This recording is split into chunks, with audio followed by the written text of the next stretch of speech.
8 సౌభాగ్య స్థానాలు ఉన్నాయి. ఆ 8 సౌభాగ్య స్థానాల్ని పొరపాటున కూడా కాలుతో తొక్కడం కానీ, కాలు తగలడం కానీ, నోటితో నింద చేయడం కానీ, విమర్శించడం కానీ, తక్కువ చేసి మాట్లాడడం కానీ చేస్తే అటువంటి వారు ఉత్తర జన్మలయందు అమ్మవారి యొక్క అనుగ్రహాన్ని కోల్పోతారు. మొట్టమొదటిది తాడి చెట్టు, రెండవది చెరకు. అందుకే అమ్మవారి చెరుకు పట్టుకుంటుంది. చెరుకు ముక్కలు తీసుకొచ్చి అమ్మవారికి పెట్టినా వినాయకుడికి పెట్టినా పరమ ప్రీతి. కాబట్టి చెరుకుగడ, తాడి చెట్టు, రూపుమారిన పాలు అంటే జున్ను కానీ పెరుగు కానీ. నాలుగవది ఉప్పు. ఉప్పుని ఎన్నడూ నింద చేయడం కానీ ఉప్పుని తిట్టడం కానీ చేయకూడదు. నాలుగవది ఉప్పు.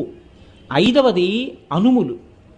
ఆరవది ఎర్రటి రంగులో ఉండేటటువంటి పువ్వులు. ఇంకొక 2 స్థానాలు కూడా ఉన్నాయి. జీలకర్ర. 8వది ధనియాలు.